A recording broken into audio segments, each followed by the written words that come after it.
اللهم صل على محمد طب القلوب ودوائها وعافية الأجساد وشفائها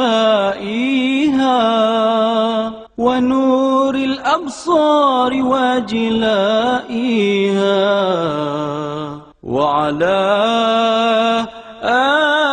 آله وصحبه وبارك وسلم. الحمد لله وكفى والصلاة والسلام على عباده الذين اصطفى خصوصا على أفضلهم وخاتم النبيين محمد الأمين وعلى آله وصحبه أجمعين وبعد. فأعوذ بالله من الشيطان الرجيم. بسم الله الرحمن الرحيم. ونزلنا عليك الكتاب تبيانا لكل شيء وهدى ورحمة وبشرى للمسلمين. صدق الله العظيم. Brother Chairman, respected Imam, brothers and sisters here at Masjid Darul Ihsan in Subang Jaya in Kuala Lumpur, Malaysia. Assalamu alaikum wa rahmatullahi wa barakatuh. Before we address or attempt to address the subject of Madinah Nabi fi Akhir al-Zaman, or the city of the Prophet sallallahu ta'ala alayhi wasallam in the last age, allow me to welcome some of my students who have traveled from long distances to be with us here tonight. I cannot mention their names, of course, for security reasons. We have a family who have come from France, a husband and wife and a daughter and a little baby, and we love the baby. And we have another student who's also come from France, but originally from Africa. And we have a student from England, and we have one who was born in India, now resident in the Arab Gulf. We won't mention the name of the country, and who traveled and came day before yesterday, insisting he wants to take the Shahada with us. And he took the Shahada last night and took the name of Yaqub. He's sitting somewhere, so before you leave, do please, there is Yaqub, do please meet your brother in Islam, Yaqub, and embrace him, and make dua that Allah may preserve him in Islam, that his faith might constantly increase. He came into Islam, he said, because of his understanding of this subject, that Islam is explaining the world today. Our subject is entitled Madinah Nabi fi Akhir al-Zaman, or in English, Medina returns to center stage. Medina returns to center stage in Akhir al-Zaman. And this lecture is already written out, and it is very small, so there is no excuse. And Haji Radwan has also translated it into Bahasa, and we have it published on its outside in Bahasa. So you have no excuse for not reading it. The city of the Prophet Muhammad alayhi salatu wasalam, the city that he went to when he made hijrah. And we live in a world today in which so many are making hijrah, and so many more want to make hijrah. And they increasingly look into Malaysia as a land to which they should make hijrah. So that is to the credit of the Malay people for the kind of Islam that they have preserved, the Malay people. Of course, there are others also who are Muslims in this land. There are Indian Muslims, there are Chinese Muslims, and this is not to diminish the importance of what they have contributed. But the Malay people, mashallah, they have preserved Islam. And that's why so many want to make hijrah to this country. The city of the Prophet sallallahu ta'ala alayhi wasallam, where he sleeps in his grave at this time. And Akhiru Zaman. What is Akhiru Zaman? It is the last age. History will not continue endlessly. There is an end to history in which truth will triumph over all rivals. And that end of history must come first, before the world can end. When will the world end? We don't know. That's not our business. Only Allah knows. But when will history end? Oh yes, we do know, because Allah's Messenger gave us many, many, many signs by which we can recognize that we are living in the last age. Amongst them is this sign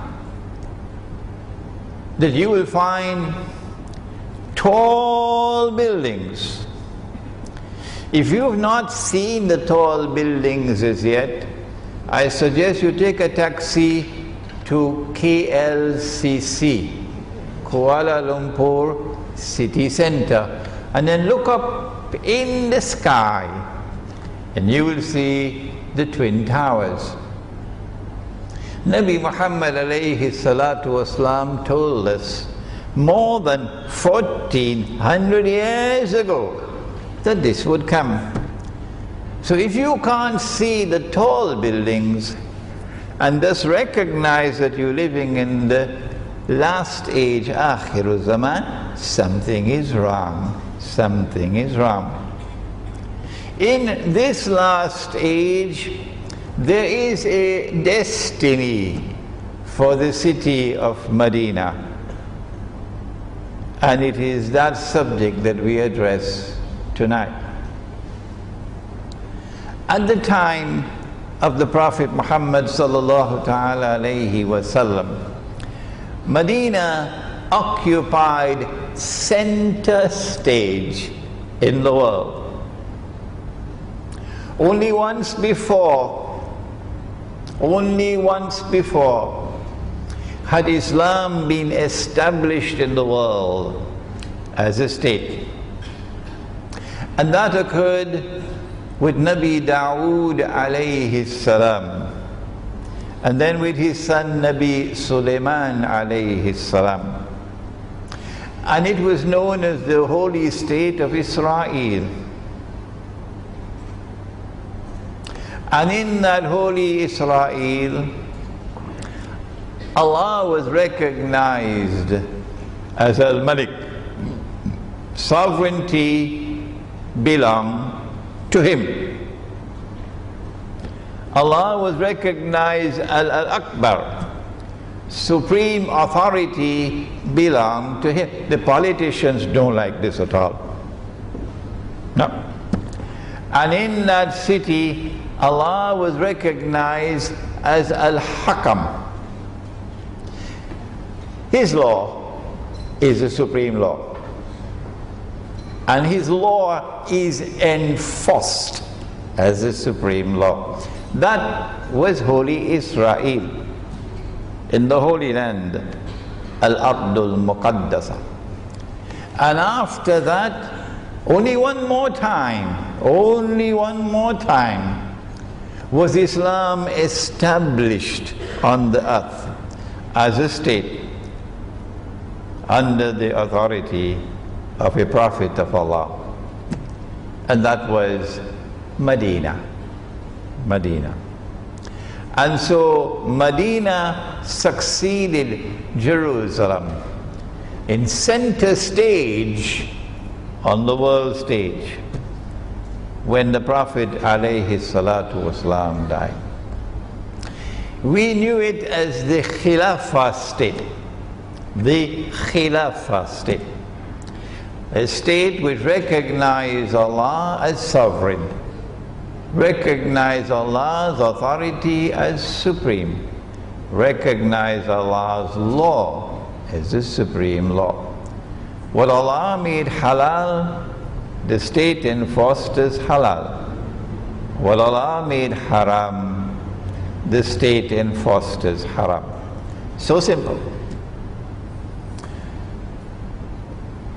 And then came the death of the Prophet sallallahu ta'ala alayhi wasallam. And strange things began to happen. And the Khilafah was taken out of Medina. You know, the little oasis in the desert, agricultural town, having no significance except for goats and sheep and so on. So let's take it to Damascus, a more civilized city, a more famous city. And so the Khilafah went to Damascus. It went to Baghdad. It went to Cairo. It even went out of the Arab world into a new part of the Arab world, Andalusia, but still Arab.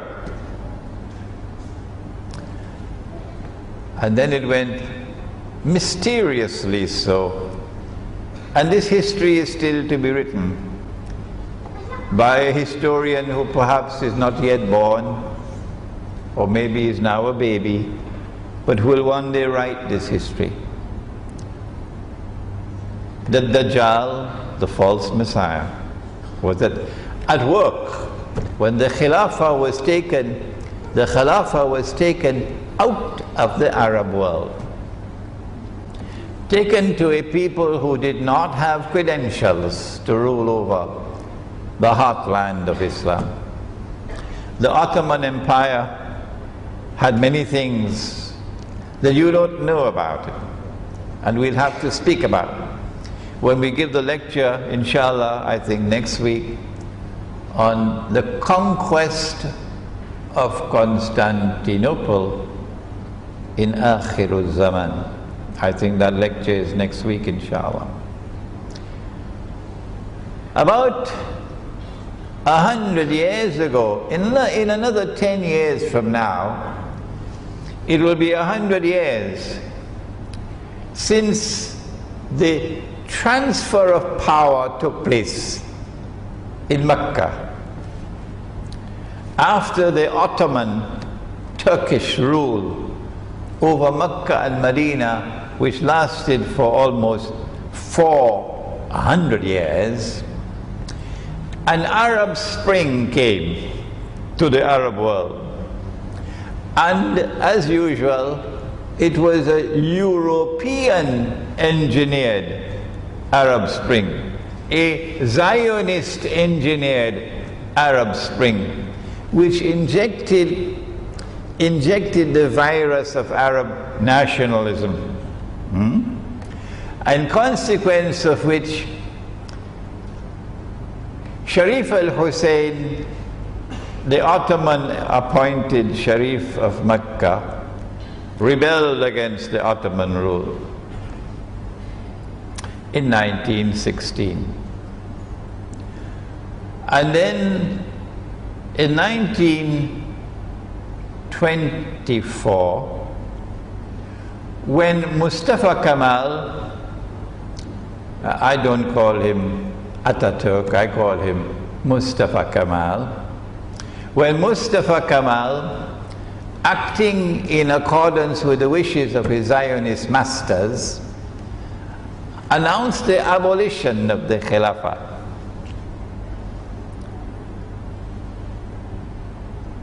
An attempt was made to bring the Khilafah back to the Arab world, where it should have been, in the heartland of Islam. The Khilafah started in Medina.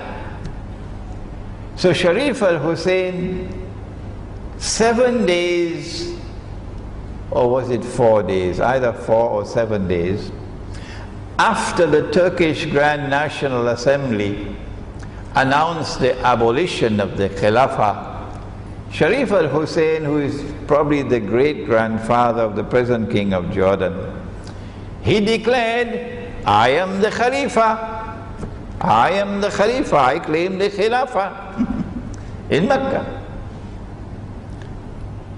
Well, this was a positive move. He abolishes the Khilafah, and we say, no, you should not do that. The Khilafah is an essential institution of Islam. And so he attempts to preserve the Khilafah by establishing the Khilafah once again in the Hijaz, in Mecca. But that was not in accordance with British and Zionist planning. You see, they had first of all made an agreement with him at the time when he rebelled against the Ottomans. Lawrence of Arabia had gone into Arabia with a checkbook, sterling pounds, and paid him 7 million sterling pounds to come on our side. So if you are a client of the Anglo-American Zionist Alliance, Judeo-Christian Zionist Alliance, you can't turn against them, tabule. So his claiming to be the Khalifa was not pleasing to the British, who then turned to another ally that they had, someone who didn't have the clout that Sharif Hussein had. So he couldn't ask for 7 million pounds. He was in Riyadh. His name was Abdulaziz ibn Saud. He was known as the Sultan of Najd. And he had to be content with 5,000 sterling pounds a month. And when his people, his armed force, the Ikhwan, not the Ikhwan in Egypt, when they asked him, how could you take the 5,000 pounds a month from the British? Huh? Haram? He said, no, this is jizya. This is jizya. So the British turned to another ally of theirs, who then sent his armed force against Sharif al-Hussein and defeated and conquered Mecca. In fact, they did it without any fight. Mecca surrendered. And that was, in 10 years from now, that will be 100 years since that occurred. And so the regime change took place in Mecca, and 1 year later in Medina. And Mecca and Medina now come under Arab rule. Arab rule. Would the status of Mecca and Medina be restored? Would they come back to center stage? Would the Khilafah be restored? Would Abdulaziz ibn Saud, who has made an alliance with the Wahhabi movement, and I do not use the term Wahhabi in any pejorative way, no, would they restore the Khilafah? You must be making a joke. Abdulaziz ibn Saud knows very well that his masters in London would not allow him to do that. If he were to claim the Khilafah, the same thing would happen to him that happened to Sharif al-Hussein. Because the Zionists do not want the Khilafah state to survive. And now we can understand that Dajjal was at work. Dajjal wants to destroy the Khilafah, and his planning takes hundreds of years. Hundreds of years. That's why there's a historian who is going to come who will write this history one day, but is not yet written, using the tools of analysis out of الزمان, Dajjal.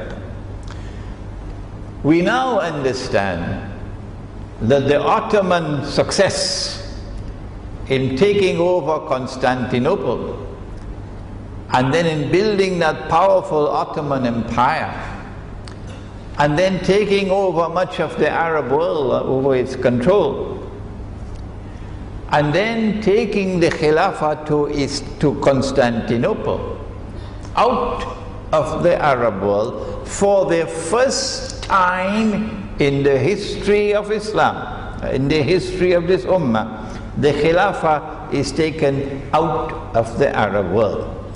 We understand that this was a preliminary step on Dajjal's path to eventually demolish the Khilafah.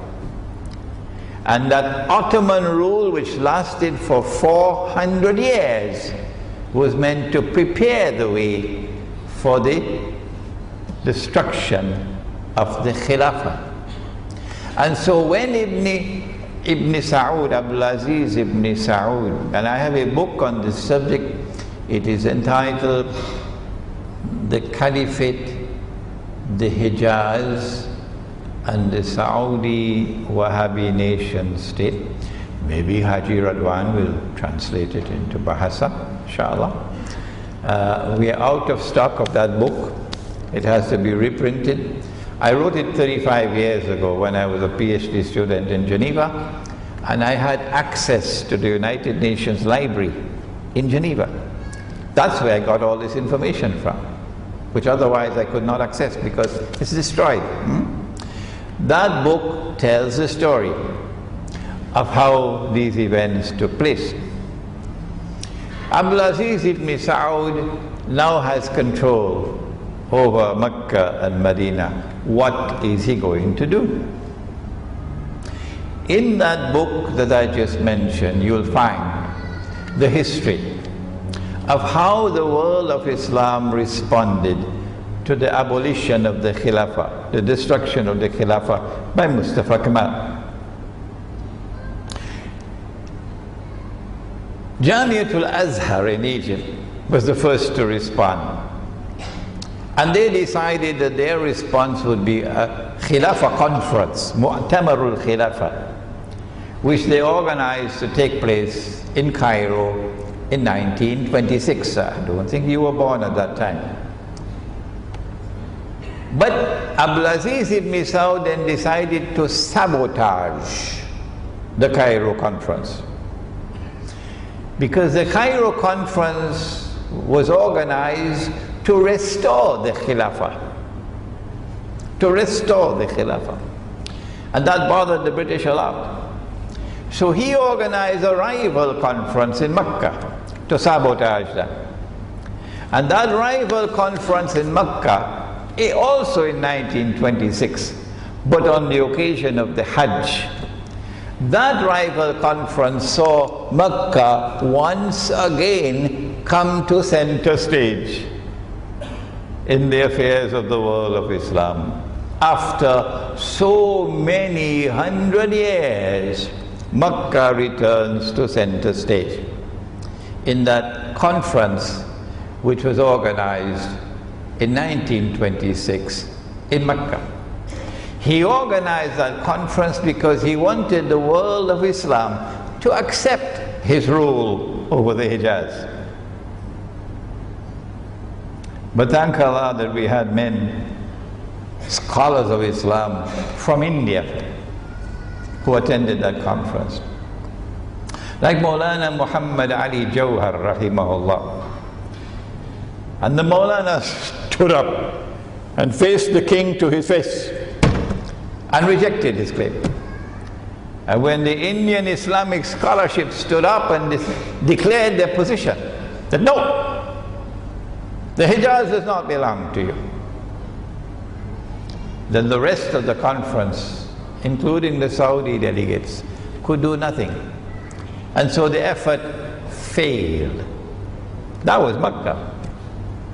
The king decided that the conference should take place every year at the time of the Hajj. MashaAllah. What a wonderful suggestion, eh? That the whole of the world of Islam should come together at the time of the Hajj. That the affairs of the world of Islam and the affairs of the world at large may be discussed by the leaders and the scholars. What a wonderful idea by Abdul Aziz ibn Saud. But because the conference said to him, no, we don't recognize you, that was it. The conference was never held again in Makkah.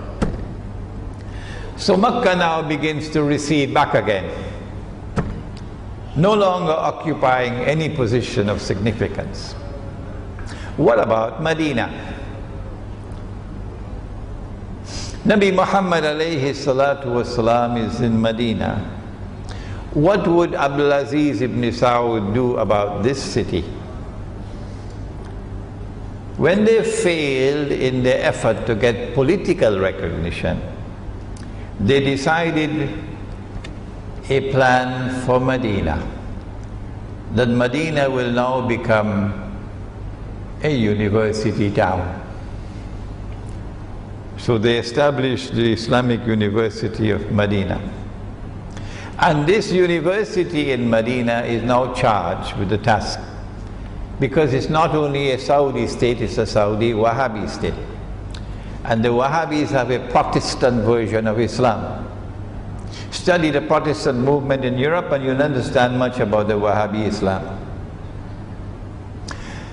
And this Wahhabi Islam, this Protestant Islam, is now going to be established in Medina in this university. Students are going to come from all over the world. And from Medina, a new version of Islam, which is the authentic Islam. Authentic Islam will now reach out to the world of Islam. And the target that you have to attack and demolish is Sufism, the Sufis. These Sufis are the ones who have destroyed Islam. They brought all kind of shirk and bid'ah and this and that and the other. And we have the task of purifying the faith and restoring the original faith. Oh, but the original faith had a spiritual heart. The original faith had men who could see with the nur of Allah. The original faith had men, you couldn't take them for a ride. No, that was the original faith. اتقوا فراسة المؤمن فإنه ينظر بنور الله. So if you are going to restore the original faith in Medina, you are going to produce those scholars who will be able to see that Saudi Arabia's subservience to an alliance with the Anglo-American Zionist alliance is a betrayal of Islam. A horrendous, monstrously wicked betrayal of Islam. If you are going to produce in this university men who have the purest version of Islam, then there will be people who have eyes with which to see. And they will ask the question, well, how come? You have control of the Hijaz, you have control of Makkah and Medina. Why are you not restoring the Khilafah? At least this much will come out of the university. But Protestant Islam has eyes and yet cannot see. Protestant Islam has ears and yet cannot hear. Protestant Islam has hearts and yet do not understand. Ulaika kal-an'am. They're just like cattle. Don't be annoyed with me for speaking the truth. If you had any integrity, then for the last 70, 80 years, you would have been raising your voice in Makkah and Medina and calling for the restoration of the Khilafah.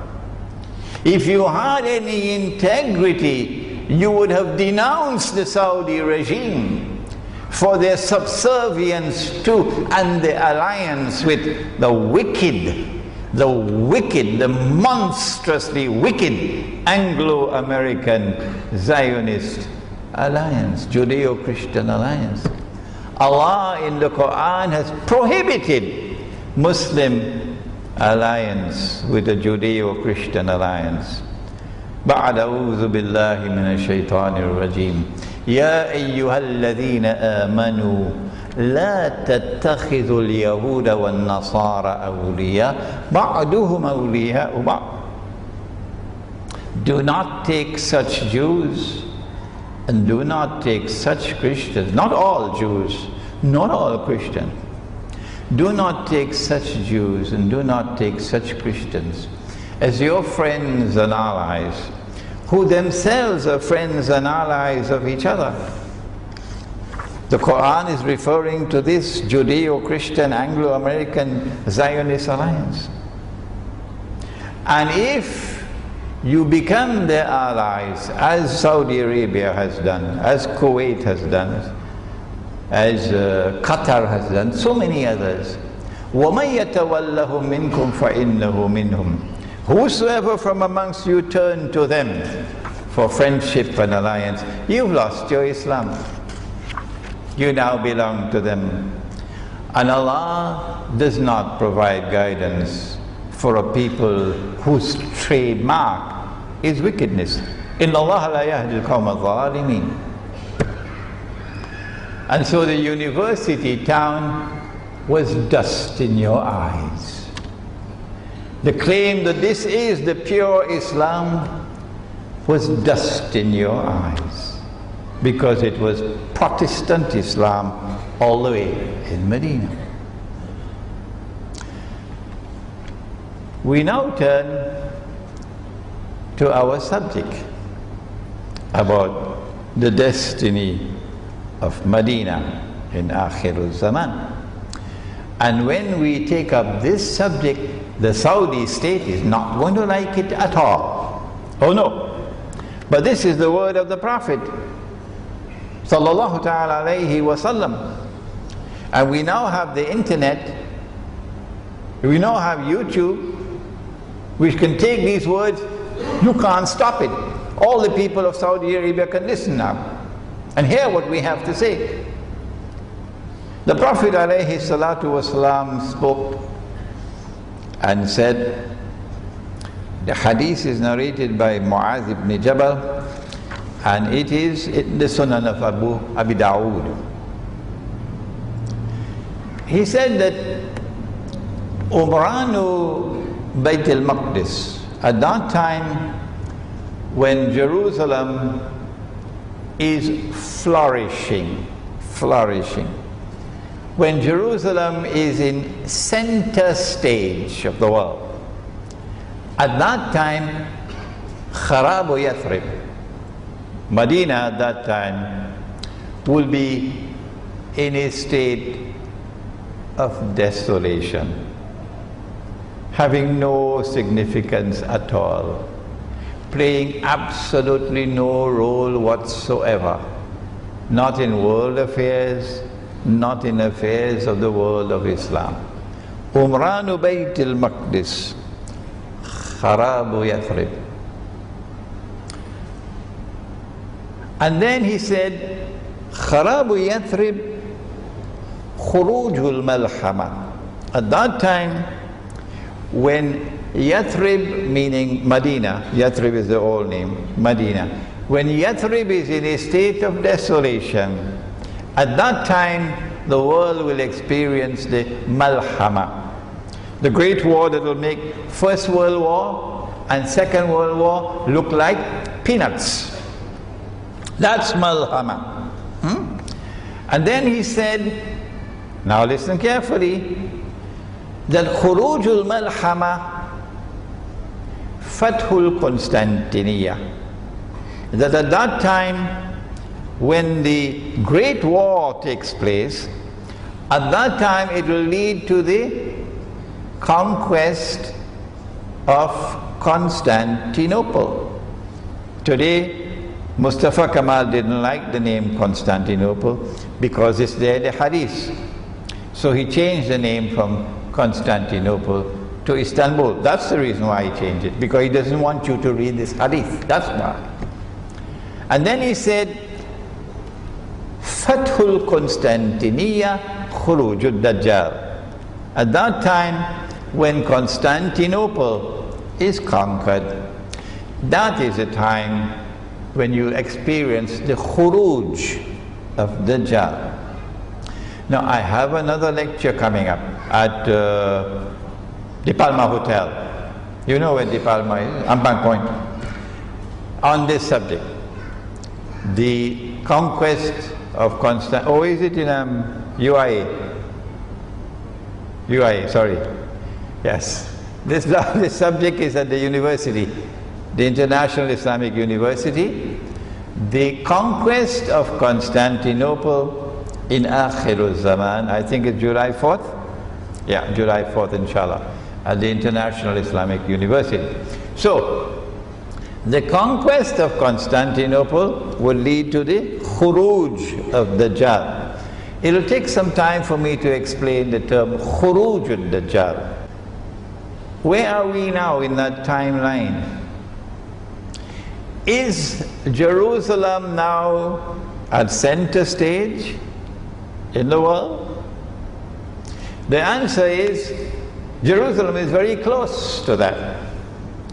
All that Jerusalem now needs is the collapse of the US dollar, which is about to take place, the collapse of the US economy, which is about to take place, and because of our study of Islamic eschatology, Ilmu Akhirul Zaman, we were able to tell you 15 years ago that this is going to happen. Protestant Islam could not do that. No, no.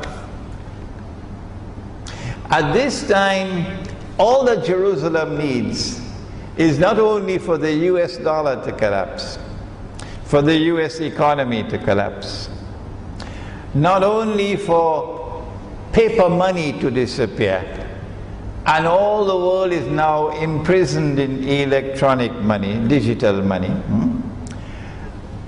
but also that the United States must be trapped into a military adventure that will lead to the possibility of defeat for the United States. And Israel has to intervene to save the United States from defeat.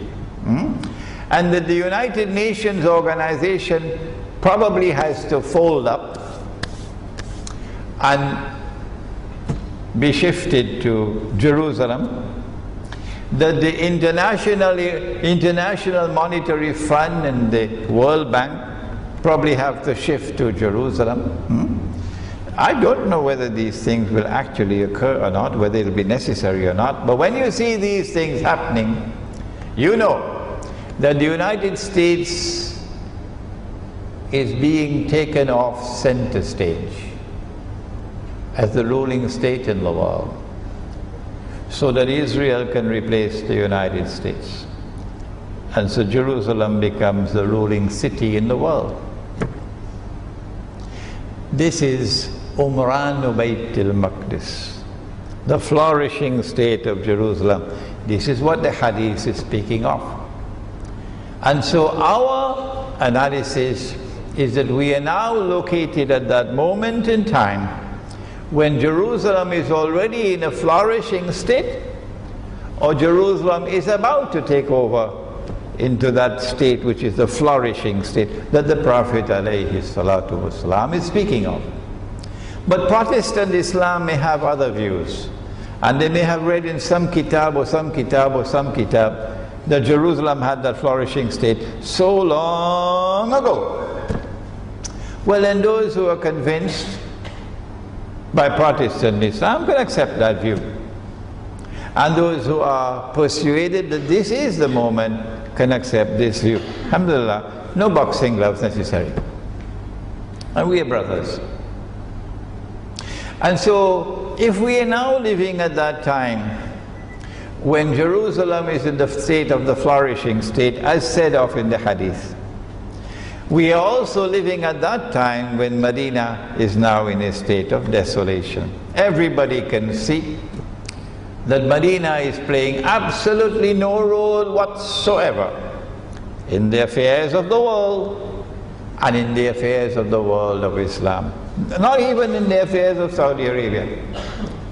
It is in a state of desolation, mournful desolation. Nabi Muhammad alayhi salatu wasalam is left. He's gone, he's put aside. He's weeping in his grave. And so now we can expect the malhama, the great wars. And as I said to you, these great wars which are coming, I don't think it's one war, I think it's several wars. These great wars which are coming are going to make the First World War and the Second World War look like a fight over peanuts. Because this great malhama which is coming is going to substantially reduce the population of the world. Most of mankind now alive will not be living when the malhama has ended. But the malhama is going to affect the Arabs more than all others. The malhama involves also, I believe, nuclear warfare in the world between the two major alliances, the Anglo-American Judeo-Christian Zionist alliance and the Russian-led alliance, which are both nuclear armed. And this nuclear warfare, which involves probably thousands of nuclear weapons exploding, could possibly lead to such a cloud cover, mushroom, that no sunlight can penetrate. No sunlight can penetrate. We don't have it either in the Quran or in the Hadith, the 3 days of darkness. But ask any Christian, Kumar, who is now Yaqub, he took the Shahada last night, he probably knows about the 3 days of darkness in the Christian scriptures. What we have is dukhan, or smoke. And that could be, and I can be wrong. And let me repeat it one more time before we have the azan. That yes, I do give my opinions. Yes, I do. But whenever I give opinion, I do not want you to accept my opinion. No. You must only accept my opinion when you are convinced that it is correct. Because if I have students who accept everything that I say, then when I make a mistake, no one will correct me. The malhama is the great war. I believe it will be a series of wars. I believe that it is going to climax with nuclear warfare between the two nuclear powers in the world, the American-led alliance, the Zionist alliance, and the Russian alliance. Why will this great war take place? Answer: because the Zionists want to rule the world. Simple. Why do the Zionists want to rule the world? Because the Zionists want that a state of Israel be restored in the Holy Land, and they want to give to that state of Israel the status of ruling state in the world. Simple. Well, why do they want the state of Israel to rule the world? Oh, any follower of Muhammad alayhi salatu wasalam could answer that question. It's so simple. Although now we live in that age when you never hear this from the mimbar anymore. Nobody talks about Dajjal from the mimbar. Nabi Muhammad alayhi salatu wasalam, I was studying this hadith just last week. He says, the time will come when no one will talk about Dajjal from the mimbar. That's what he said. But you and I know the reason why Israel wants to become the ruling state in the world is so that a man who would be a Jew, who would be a young man, who would be powerfully built, who would have curly hair, and you know I always had this belief that curly hair meant top of the head, curly, until a student from Egypt met with me. He was passing through and insisted I had to go to the airport to meet him, and we were talking so much he missed his flight. So he explained to me, no, Sheikh Imran, it's not curly hair, it's over here. The Orthodox Jews, because of the Torah, they have to have curls at the side of the face. That is what the Prophet ﷺ is talking about. This man wants to rule over Israel and then rule over the world, and so he can make a claim that I am Al-Masih. But we have the Quran. The Quran told us Al-Masih is the son of Maryam alayhi salam. And you are not the son of Maryam. But he is the false Messiah, Dajjal.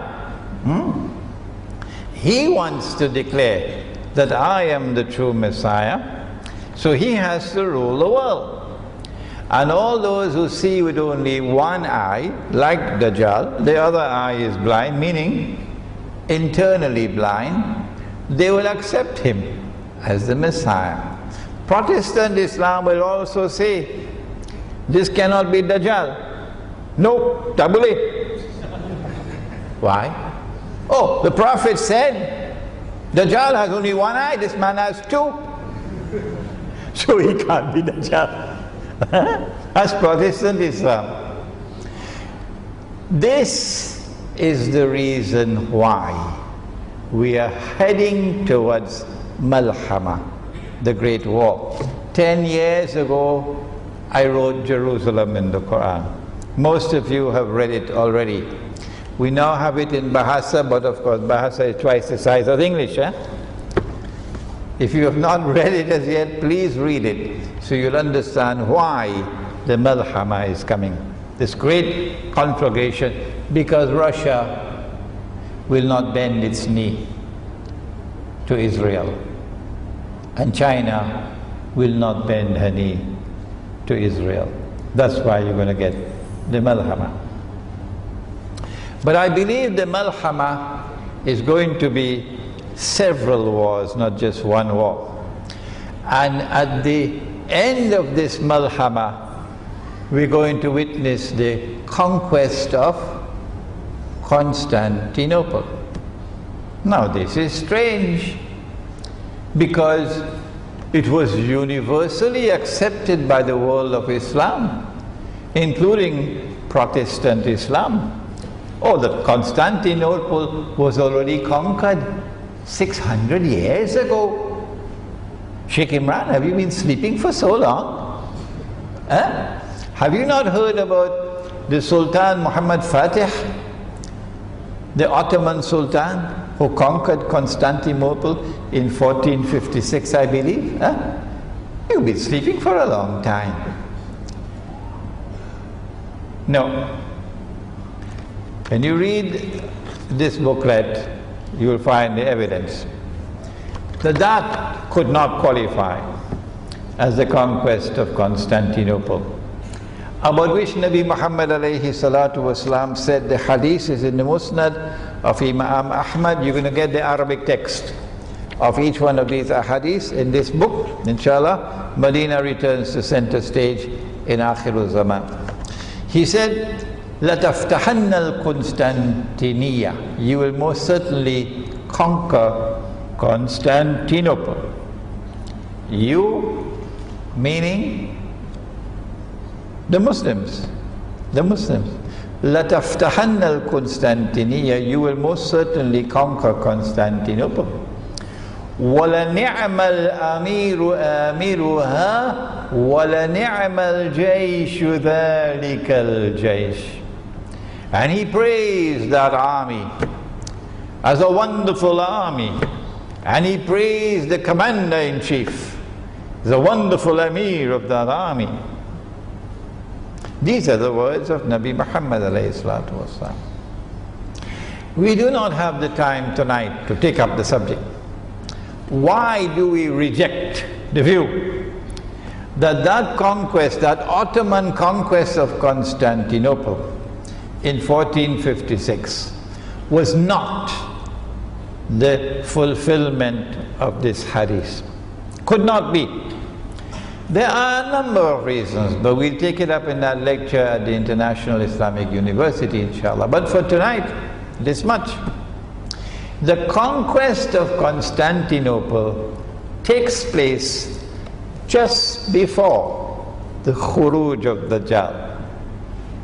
Meaning, Dajjal will now appear in the form of a human being. Khuruj. Dajjal was released from his chains in the lifetime of the Prophet alayhi salatu wasalam. Dajjal is the mastermind. He is the architect of the political system that we now have, and the modern secular state, which says, have you heard? The modern secular state says, Allah is no longer Al-Malik. No. Allah is no longer the sovereign. The state is now sovereign. And if you can't understand that, you got peanuts in your head. Allah is no longer Al-Akbar. Allah does not have supreme authority anymore. No. Supreme authority in all matters pertaining to international peace and security now resides with the Zionists sitting in the Security Council of the United Nations.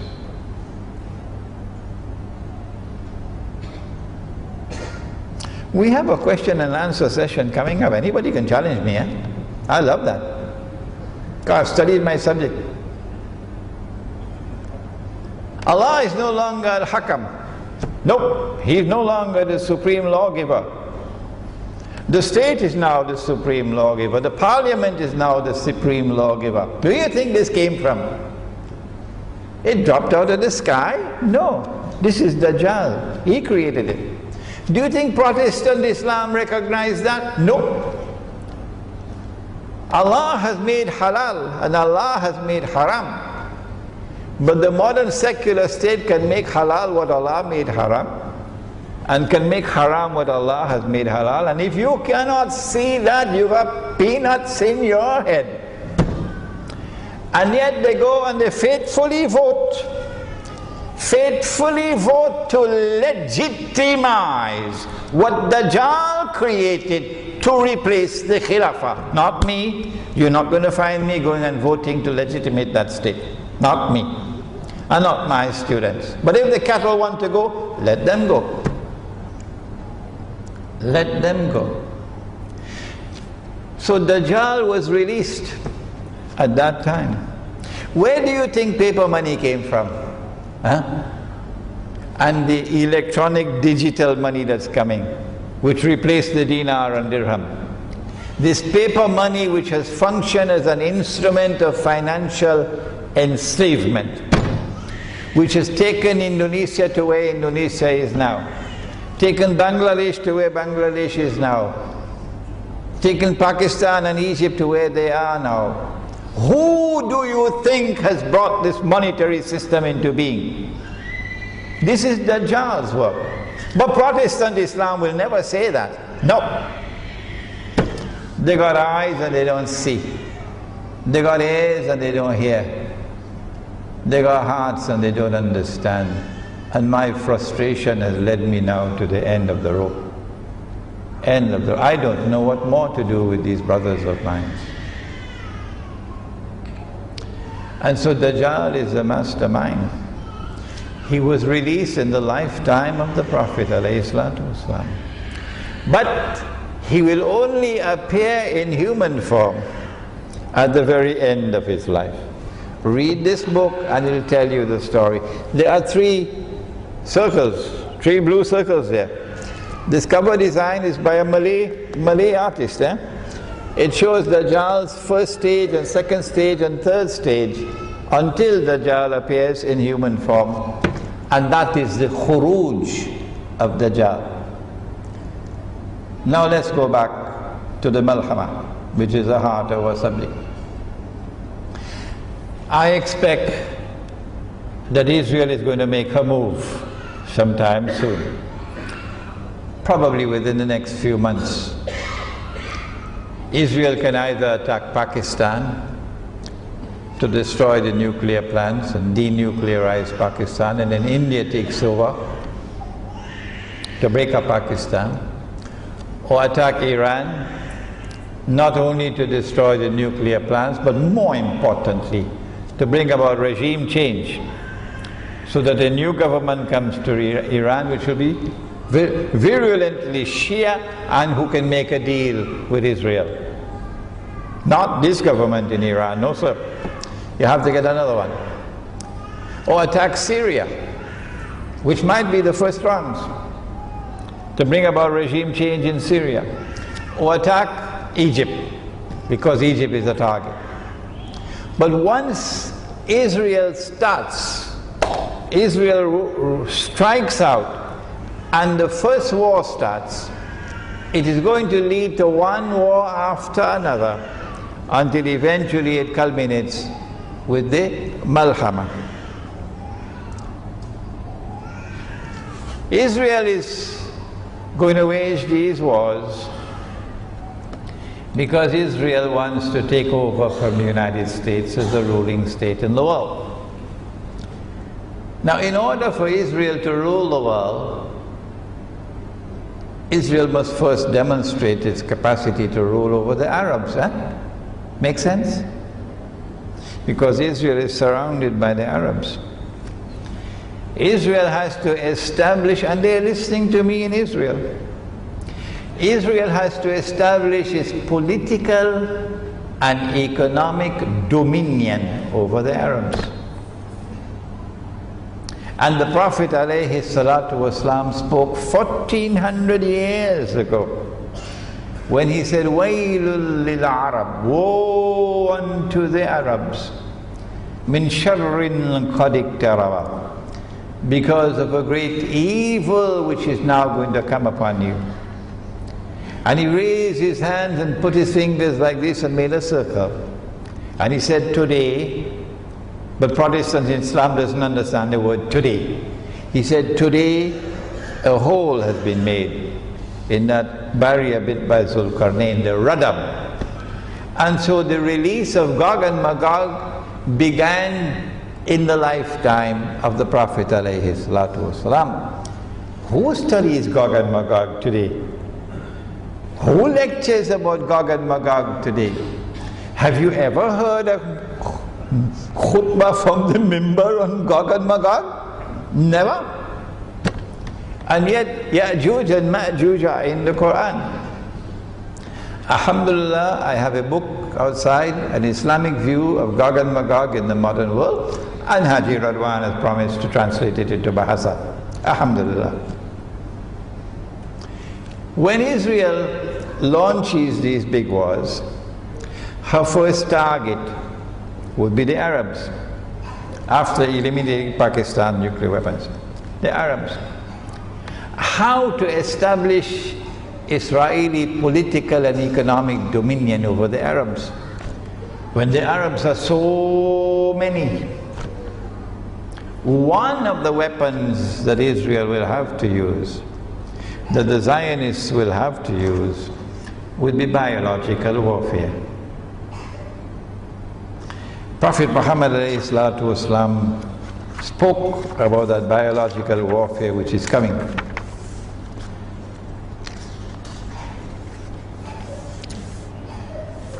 This hadith is narrated by Auf ibn Malik, and it is in Sahih Bukhari. I went to the Prophet sallallahu ta'ala alayhi wasallam during the Ghazwa of Tabuk, while he was sitting in a tent made of leather. And he said to me, count 6 signs that indicate the approach of the Sa'ah. Number 1, my death. Number 2, the conquest of Jerusalem. And number 3, he said, a plague. Today it's no longer called plague, it's called epidemics, like swine flu and AIDS. A plague which will affect you, meaning the Arabs, in great numbers and kill you in great numbers, the way a plague kills sheep in great numbers. And then an increase of wealth to such an extent that even if one is given 100 dinars, he will not be satisfied. And then an affliction which no Arab house will escape. And then a truce between you and Banu al-Asfar, who will betray you and attack you under 80 flags. Under each flag will be 12,000 soldiers. That part of the hadith is too difficult for me at this time. That truce, and then they will attack you with under 80 flags. But we do have a lecture coming up entitled Alliance with Rome in Akhir Zaman, inshallah.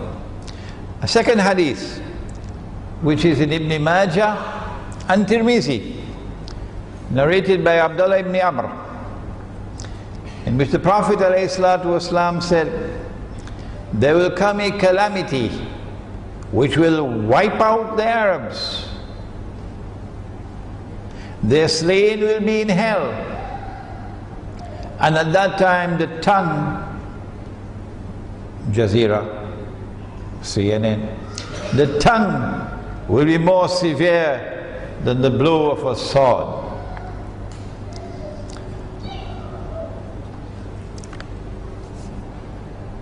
The Arabs know about this. And so as soon as Israel launches her wars, the world of the Arabs, particularly Arabian Peninsula, are going to be in a state of expectancy now for that biological attack which they know is coming. But now listen. Abu Hurairah radiallahu ta'ala anhu said in a hadith recorded in the Sahih of Imam al-Bukhari, he said, neither plague nor Dajjal can enter Medina. Neither plague nor Dajjal can enter Medina.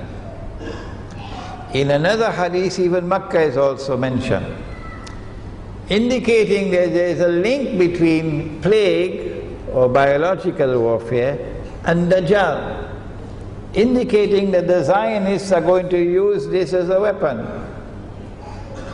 So once Israel starts her wars, which are going to be soon, the Arabs know that the only place you can be safe, praise be to Allah, the only place where you can be safe is in Makkah and Medina. You will not die from plague. But if you're outside of Makkah and Medina, you can be wiped out.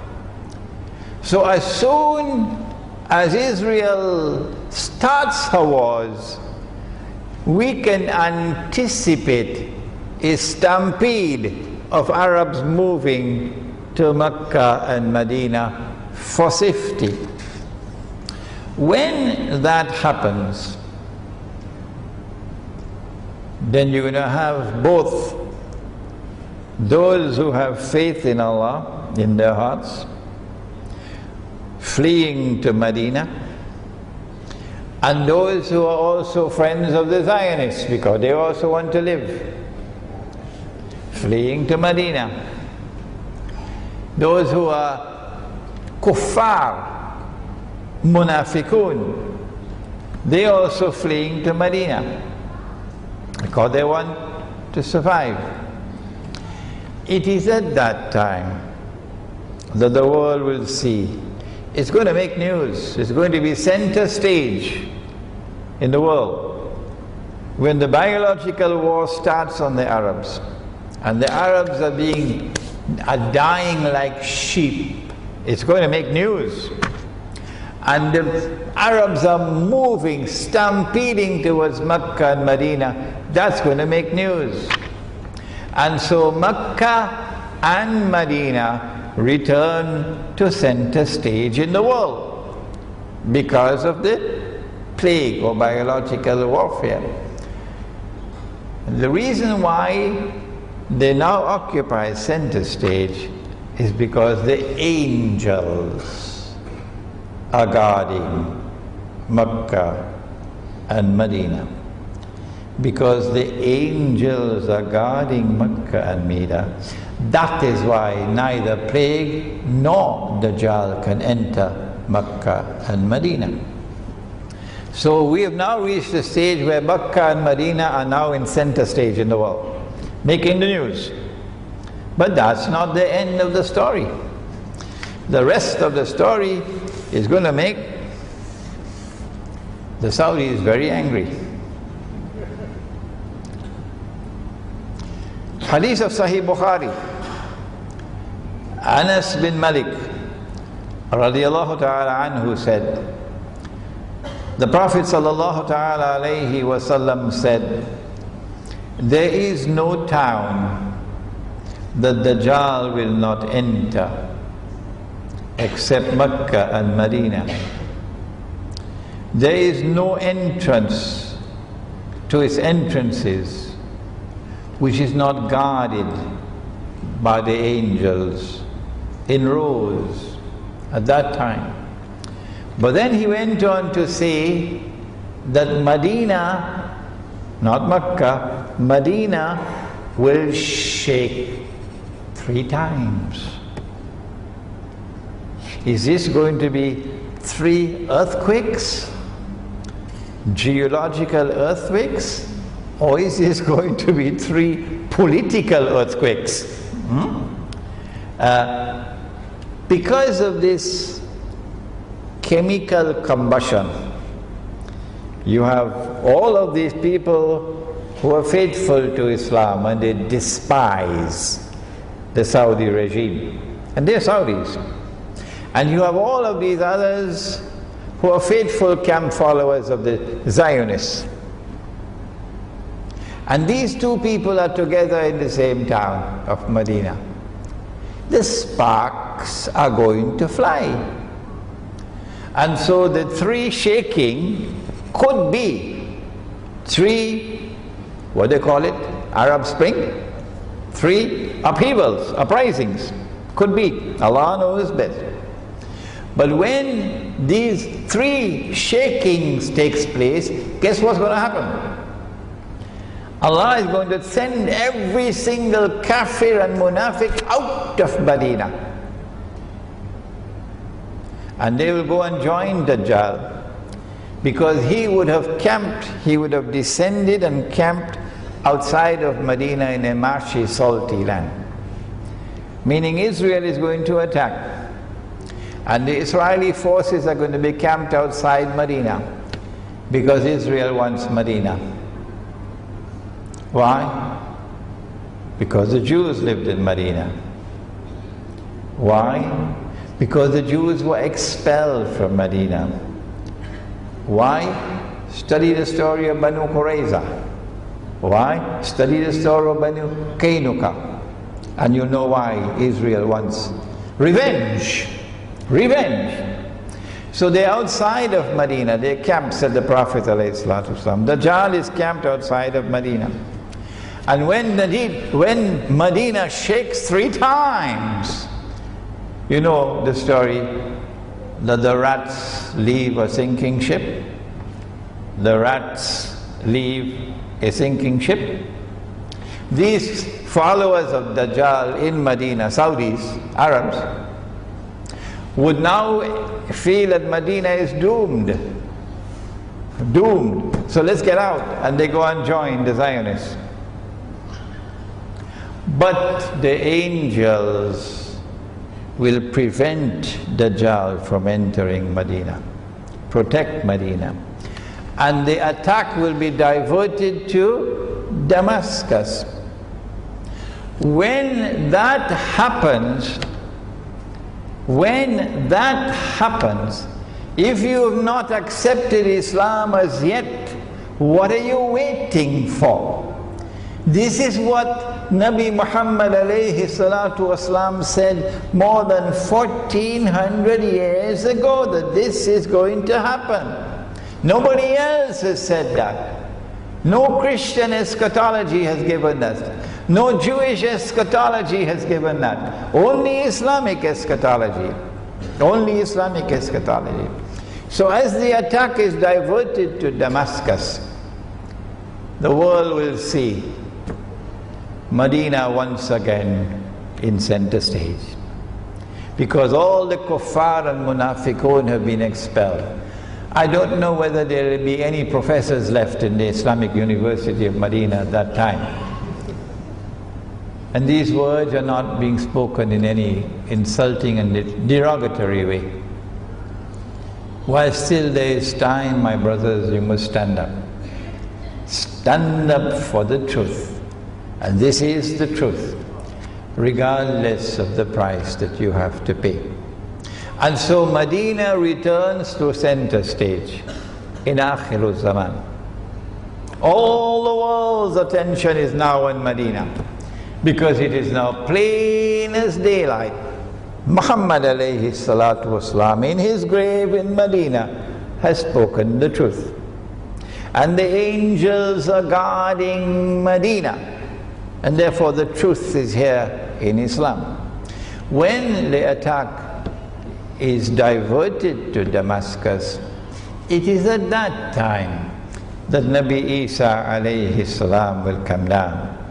It is at that time that Imam al-Mahdi would be in the masjid.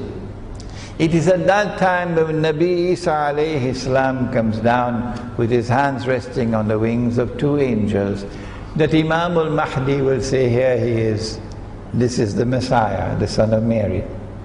It is at that time that Nabi Isa alayhi salam would kill Dajjal. It is at that time that Gog and Magog would then be destroyed. It is at that time that the Muslim army will be unstoppable from Khurasan. Unstoppable. And they are already fighting. NATO is the most powerful military force in the world. And yet in Khurasan, in Afghanistan, without modern weapons, they have defied NATO for 10 years. And now NATO is embarrassed by these our brothers in Afghanistan fighting. And so now let us end with joy in our hearts for those whose hearts are faithful to Nabi Muhammad alayhi salatu wasalam, who despise the political system brought by Dajjal, who despise the banking system brought by Dajjal, who despise the monetary system brought by Dajjal, who despise the feminist revolution brought by Dajjal, who despise the Anglo-American Judeo-Christian Zionist alliance which is waging war on Islam, who will never be friends and allies of the Zionists. For such people, there is now joy in your hearts. because Madinatun Nabi is destined to return to center stage in Akhirul Zaman. We pray that Allah subhanahu wa ta'ala may protect and preserve faith in our hearts from Dajjal, that he may not destroy our faith, and that we may be able to stand up and struggle in the cause of truth, that our struggle might be successful. Insha'Allah. Rabbana taqabbal minna innaka anta as-sami'ul alim wa tub alayna ya Mawlana innaka anta at-tawwab rahim bi rahmatika ya arhamar rahimin. Ameen.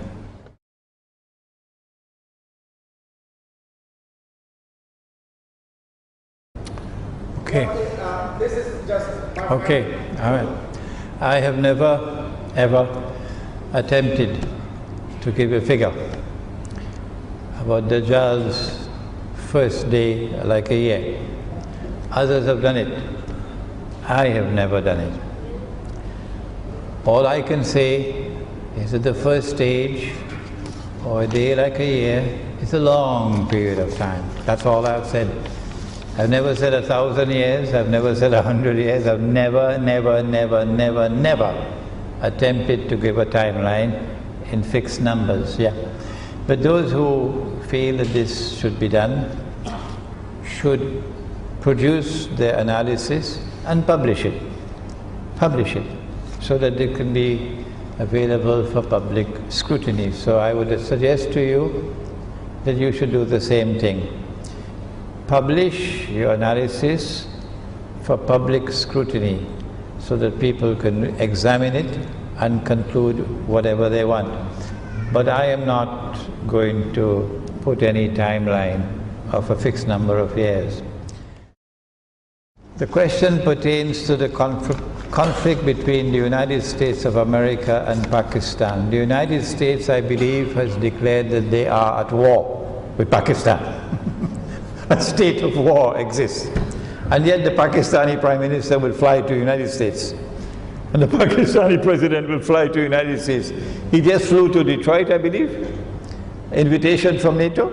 And they're at war with each other. The United States have declared we're at war with each other. I don't think I need to say anything more about the quality of leadership at this time in Pakistan. What is going to happen? Is Israel going to attack Pakistan? Outside you will find my little booklet, A Muslim Response to the Attack on America, 9/11. I told you I was in New York on the morning of 9/11. I told you I went to Kennedy Airport at 7 o'clock that morning in order to receive someone arriving from Pakistan. And then from Kennedy Airport, I went to LaGuardia Airport that morning. And when I reached the LaGuardia Airport, all flights were closed, suspended. And then after sitting in a while, the airport is now closed and we are asked to leave. And then we went back home, and then on television, everything came out on television. Because I was studying this subject of Jerusalem and the Quran, I already had this book in my head at that time. I immediately came to the conclusion that there's a connection between this attack and the one that occurred in the summer of 1914. The assassination of the Archduke Franz Ferdinand of Austria-Hungary in Sarajevo. And so I knew that this was a false flag attack. Eventually they're going to blame us for it. And as the days pass, the newspapers and television began to throw in a little bit about Muslims.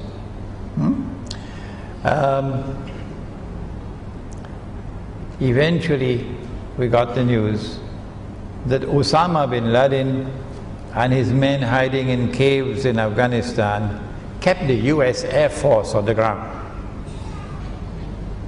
If that is accepted as truth, then a cow can also jump over the moon. But most people can now recognize that this was false. This was the CIA and the Mossad And then I wrote a Muslim response to the attack on America and published it by December, right here in Malaysia, by December 2001. And in that booklet, which is outside, I said my view is that they have done 9/11 in order to be able to use 9/11 to attack Pakistan. And it is to the credit of the Pakistani people that 10 years have passed and they've not as yet been able to launch the attack on Pakistan. But I think the Pakistani people know that the attack is coming. They know it. Unless and until Pakistan makes tawbah. And how do you make tawbah? You make tawbah by returning to Allah and returning to Islam. You cannot expect that your dua will be accepted when you are a secular state, a member state of the United Nations, a member state of the International Monetary Fund, a member state of the World Bank, using this crooked paper money called the rupee and using the Bangladeshi taka, because people are now attacking me saying I'm unfair to Pakistan. So I mentioned the taka as well. And the rupiah of Indonesia, no, I am not biased against Pakistan, not at all. I love the Pakistani people. I can't get naan in this country. The only place I can get good naan is in Pakistan.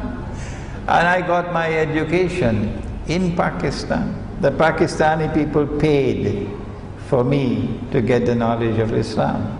So I can't forget that. So they want to use Afghanistan as a base to attack Pakistan. Pakistani people know that. When will the attack on Pakistan be launched? Oh, it started already. The Americans have been killing Pakistan every day, killing Pakistanis every day. The Pakistan armed forces, the people in the Pakistan armed forces have got it up to their throat. They're so angry. So angry. The last one was an attack on Pakistani soldiers, sleeping in the night. And they killed some 20-something of them. Who did it? The Zionists. The Zionists. So the attack has already been launched. But when will the major attack take place, which is designed to destroy the Pakistani nuclear plants and destroy the Pakistani nuclear weapons and break up Pakistan with the help of India? When will that take place? I don't know. I know it's coming soon. And I know that if you do not make tawbah and turn away from the secular state and restore, or at least declare that we want this republican state in the garbage bin, and the modern parliament can never be a substitute for the Khilafah, put it in the garbage bin. Make tawbah. Return to Darul Islam. Return to an Amir. Make tawbah. Get rid of that banking system. Get the bankers on the run. Chase them out. Make tawbah. Greece just dropped out of the Euro system. Greece. And there is the possibility that Greece may accept the advice given to Greece by Hugo Salinas Price of Mexico, who advised Greece to introduce the dirham, the silver coin. If you do not do that, the Greek money, I think it's called the drachma. What's it? Anybody knows the name? Drachma? The drachma is going to continue to fall in value. The bankers are going to ensure that. So make tawbah in Pakistan and make the announcement. Ask any politician in Pakistan, please make this announcement that we are going to bring back dinar and dirham in this country. No one is going to stop us. And when you give your word, keep your word. And maybe if you do these things, your dua might reach Allah. is there a hadith about Banu Tamim assisting Imam al-Mahdi? The hadith says that Banu Tamim will never give up jihad. I have a question here about supporting the Russians. And that Imran Hussein is advising that we must support the Russians, that we must become allies of the Russians. I think you're misunderstanding me. Here is a hadith, there's a prophecy, and I have a duty to try to understand the prophecy of the Prophet ﷺ. He said that you're going to make an alliance with Rome. That's what he said.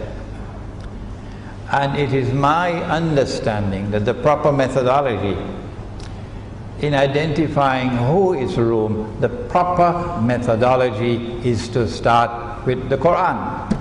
That is proper methodology. There are others who differ with me and they start with the hadith, but I start with the Quran. And as a consequence, I have come to the conclusion that Rome today is Russia and the Russian alliance. But you don't have to accept my view. You don't have to accept my view. But we do have a lecture coming up on alliance with Rome, Muslim alliance with Rome in Akhirul Zaman. So I suggest that we wait for that lecture. Can we? Inshallah. The Prophet ﷺ said about Akhirul Zaman, and this question is posed concerning this hadith, that you will most certainly fight the Jews. So there's not going to be any Camp David Accord to bring peace, or any Madrid or Oslo peace talks. No, not going to work. That you will most certainly fight the Jews, and you'll most certainly defeat them. And at that time, even the stones will speak. O Muslim, there's a Jew hiding behind me, so come and kill him. And the question is asked, how can the stones speak? And the answer is, when the stones speak, you're not going to hear it with these ears. No. When the stones speak, you will hear it with your heart. Yes. There are two ways to approach the subject. Nabi Muhammad alayhi salatu wasalam, in the 5 years prior to the event in the cave of Hira, he used to seek solitude. Today we call it i'tikaf.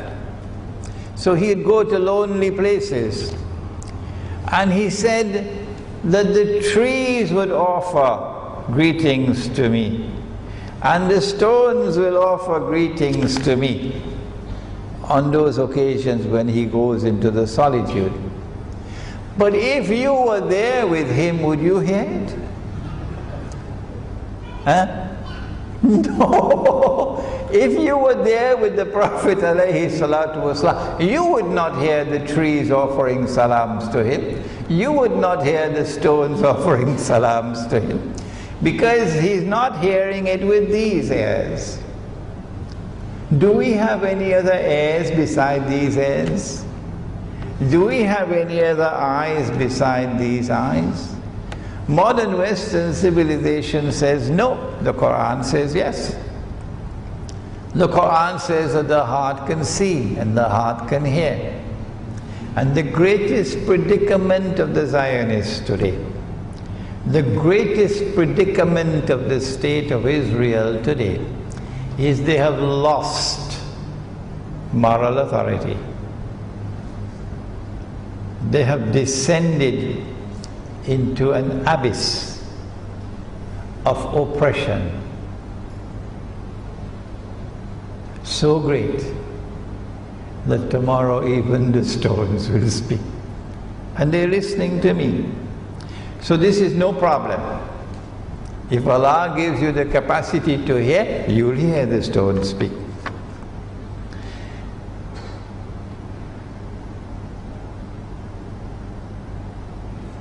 Oh my gosh, this is a hadith to make you weep. And I studied this hadith just about 2 weeks ago. The Prophet said, sallallahu ta'ala alayhi wasallam, there's something I fear for my ummah more than Dajjal. What is it? About Dajjal, he said that the greatest fitna that mankind will experience from the time of Adam alayhi salam to the last day would be the fitna of Dajjal. And yet in this hadith he says, there's something I fear for my ummah greater than Dajjal. And Abu Dharr radiallahu ta'ala anhu became afraid. The hadith is in the Musnad of Imam Ahmad. According to this text over here, I have my text at home. Abu Dharr radiallahu ta'ala anhu became afraid and he asked, O Messenger of Allah, what is that you fear more than Dajjal for your ummah? And the Prophet alayhi salatu wasalam replied and he said, Al-a'imma al-mudillun, the misguided imams, the misguided religious scholars. This is what I fear for my ummah more than I fear for Dajjal. Could you kindly explain how can we respect those scholars who are misguided? And how can we protect ourselves from being misguided by them? Number one, in order for a scholar of Islam to escape from the trap set by Dajjal, he's got to walk in the footsteps of Khidr alayhi salam.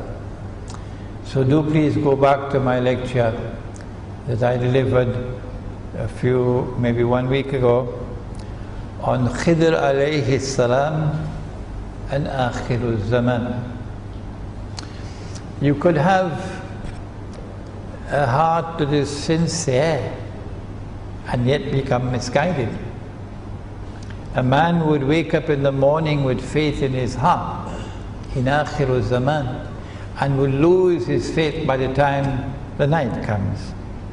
A man will go to sleep at night with faith in his heart and lose his faith by the time the morning comes, said Muhammad alayhi salatu wasalam. When you go to Khidr alayhi salam, you get number one, methodology. Protestant Islam cannot handle Akhirul Zaman. No. Let me share with you something I learned only today. Only today. That's how knowledge comes, eh? Little by little. Last night we had the weekly zikr at my apartment and we recite Surah Al-Kahf in the apartment. Because the Prophet alayhi salatu wasalam said, recite Surah Al-Kahf on the day of Jum'ah, and you get nur from the samawat to the ard, and that nur will remain with you until the next Jum'ah. And recite the first 10 and the last 10 ayat of Surah Al-Kahf for protection from the fitna of Dajjal. So you might want to do that, to recite Surah Al-Kahf on the day of Jum'ah. After we complete the recitation, then I normally give a little talk. And last night I gave the talk on those few ayat about the young man in the cave. And Allah says in the Quran, سَيَقُولُونَ بَعْدَ أَعُوذُ بِاللَّهِ مِنَ الشَّيْطَانِ الرَّجِيمِ سَيَقُولُونَ, they will say. Who are they? سَيَقُولُونَ ثَلَاثَةٌ رَابِعُهُمْ كَلْبُهُمْ. They will say that there were three. and the dog was the fourth. 3 young men in the cave. وَيَقُولُونَ خَمْسَةٌ وَسَادِسُهُمْ كَلْبُهُمْ رَجْمًا بِالْغَيْبِ. And they will continue their guesswork. They will continue their guesswork. They will say, no, there were 5. The dog was the 6th. وَيَقُولُونَ سَبْعَةٌ وَثَامِنُهُمْ كَلْبُهُمْ. And they'll continue their argumentation. But there were 7, and the dog was the 8th. In the process, Allah subhanahu wa ta'ala is directing attention to a methodology that He critically examines, and He discards this methodology. That these are a people who are directing primary attention to the husk, the rice husk, and not paying attention to the rice grain. When you cook the rice, it's called nasi. But when it's uncooked, it is called baras. Is that correct? Baras. So the baras, or the rice has a, outside it has a husk. What is the husk called? Huh? Oh, you don't have husk in Malaysia? Huh? Only one person knows the name, ampas or something, not ampang, eh? And then you have the rice grain, the rice grain. And so proper methodology is not to direct all your attention to the rice husk, but rather to direct your primary attention to the rice grain and not let the rice husk divert your attention. That's proper methodology. So Dajjal puts all the rice husk in your face and puts it in your eyes like dust, and you remain stuck there while missing the essence of the story.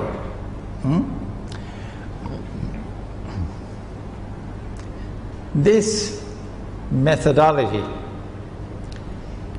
is today at work in the world. This is Protestant Islam. These are the ones who've been criticizing me every day, and now they're doing more than that, they're even ridiculing me. May Allah forgive these brothers. That's not the way. If I am making a critical assessment of your methodology and I'm doing it with respect, I'm not doing it in any disparaging way, I'm not insulting you, I'm not disrespecting you. This is the battleground of knowledge. And in this battleground of knowledge, as we contest different viewpoints, we all benefit. I benefit and you benefit. So I am assessing your methodology, and I'm saying your methodology is wrong. Your methodology cannot deliver you with the knowledge of Akhirul Zaman to understand the world today. How can we recognize those scholars who will be misguided? There you are. The spiritual quest is at the heart of Nur. Nur. If you pursue the spiritual quest, then Allah can choose to give you Nur. But you got to do your homework, because you'll find the most learned of all men at the place where the 2 oceans meet. And what are the 2 oceans? Majma'ul Bahrain. The 2 oceans are the ocean of knowledge that is externally acquired. So you've got to study politics. And you've got to study international politics. You've got to study history. You've got to study economics. You've got to study international economics. You've got to study international monetary economics. You've got to study comparative religion. You've got to study science, philosophy of science, philosophy of history. All of these disciplines, that is the ocean of knowledge externally acquired. If you don't plant, you cannot reap. And then there is the ocean of knowledge internally received. يَهْدِ اللَّهُ لِنُورِهِ مَنْ يَشَاءُ. Allah gives His nur to whomsoever Allah gives. And then comes that difficult task of bringing these two oceans of knowledge together, integrated into a harmonious whole. You need a master. You need an absolute master to do that. And that was the teacher that I had. May Allah bless him. Maulana Dr. Muhammad Fadlur Rahman Ansari Rahimahullah, who died in Karachi, Pakistan, is buried in Karachi, Pakistan. He was my teacher. It is because I got that from him that I could do this humble work that I'm now doing. But I pray that Allah may guide my students around the world. Imran Hussein is not important. This name is not important. This mission is important. This knowledge is important. This struggle is important. One man dies, another man takes his place. And I pray that Allah may bless them, that they may grow to be scholars of Islam tomorrow, of whom the world of Islam may be proud, and not the misguided imams about whom the Prophet ﷺ spoke and said, I fear these misguided imams more than I fear Dajjal for my ummah. ربنا تقبل منا إنك أنت السميع العليم وتب علينا يا مولانا إنك أنت التواب الرحيم برحمتك يا أرحم الراحمين. We have a lecture tomorrow night. Let me just give it to you. Oh my gosh, it is such a difficult